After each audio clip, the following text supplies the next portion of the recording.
A police dog attacked in the line of duty is now back on the job. The man accused of choking the K-9 now with a permanent reminder why you should never resist arrest. Thanks for watching KOIN 6 News at 6. I'm Chris Holmstrom. It all started yesterday afternoon with a report of a man who was acting unusual. He was near a home near 15th and Wilbur Street. When police arrived, things took a violent turn. Chris Woodard is digging deeper into what happened next. Just a short time ago, we met Officer Brian Finneran and his dog here in Salem.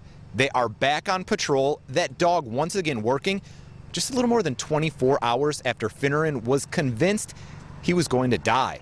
Here's what Finneran tells us about how this went down last night. He says he and Duke were responding to help other officers with a man acting unusually. It was yesterday afternoon around 1 o'clock. Well, it turns out that man, Justin Lazo, had a warrant out for his arrest, and when officers figured that out, he tried to take off and run. Well, Duke caught him, and Finneran says Lazo immediately grabbed both sides of Duke's collar and began choking him. Officers used tasers and pepper spray. Finneran even hit Lazo's hands with a baton, but they could not get him to let go.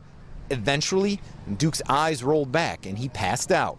I was convinced that he was about to die, and I told the other officers that during the fight. I said, you need to get him off that dog or the dog's going to die. Because he was no longer able to get air through to breathe. Finneran says almost immediately Duke started to bounce back, and he was actually back on duty when we met him today and had assisted with a search early this morning. Lazo lost a finger in that struggle with the dog, and he is now jailed, facing a list of charges, including attempted assault of a police animal. In Salem, I'm Chris Woodard for KOIN 6 News.